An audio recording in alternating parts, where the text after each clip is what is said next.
Hey Kat, it's Thursday, March 8th, and I've got a lot I want to talk to you about today. I could talk to you about how frustrated I am that I only got a B on my painting midterm and a myriad of other things, but there's something else I want to talk to you about instead, because it's come up a few times since we talked about it last week. What I want to talk about is phobia against bisexuals and pansexuals and in amongst the LGBTQ community. I am so sick and tired of hearing people say that anybody who doesn't fit within this very specific criteria isn't actually gay, or that this is somehow easier for us. And Kat, I know that you and I identify the same way. We're both pansexuals, so we can kind of say this from the same place. It's not any easier. I'm not hiding in the closet still just because gender honestly doesn't matter for me. So whether you identify as male, female, trans, whatever you are, it doesn't matter.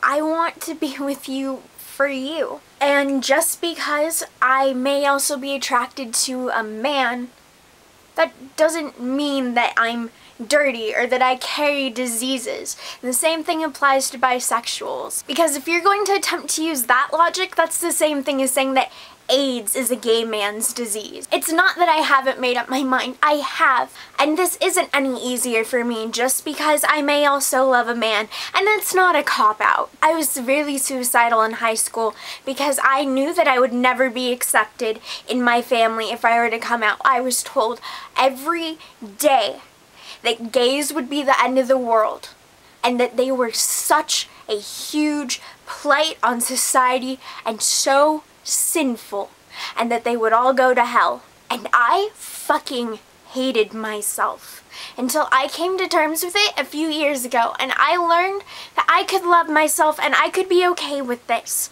because there's nothing wrong with it. So to think that I could walk into this community and be loved and accepted for who I am and not have it happen being told that I just haven't made up my mind and that I'm still in the closet, which in some cases I am. I still am afraid to tell some of the people I'm closest to about my sexuality because I know how they feel about this and I don't want to lose them. I know that if I were to ever come out to my mom that I would get kicked out of the house and I would never be looked at the same way and I would never be loved the same way by her, and that doesn't make this easier by any means. Alas, I digress. So walking into a community where you think that I would be welcomed with open arms and that yes, this is a struggle for all of us and what all of us want is to be loved and accepted for who we are, and not have it happen is absolutely detrimental, and it hurts. Because the media doesn't help either. Kat, you and I are just sluts.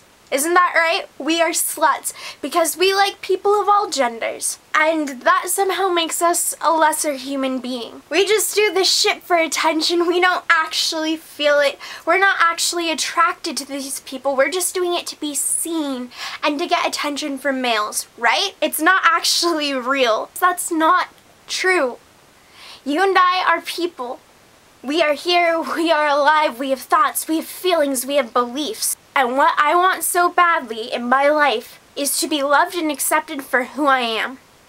To be able to look at somebody, it does not matter to me if it's a man, if it's a woman, whatever they identify with, as long as I can look at them at some point in the day and say, I love you so much, and you make me the happiest girl in the world, and I am so happy that I can do the same for you. That's what I want.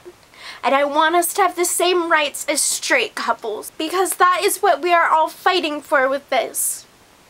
And to be looked down upon because we're not gay enough, it doesn't make any sense. And it sucks and it hurts. We're no less faithful and loyal than you are. We're no less loving or affectionate, no less caring. We're people too. We have feelings. And that's an important thing to remember. Kat, I love you so much. I'll see you on Monday.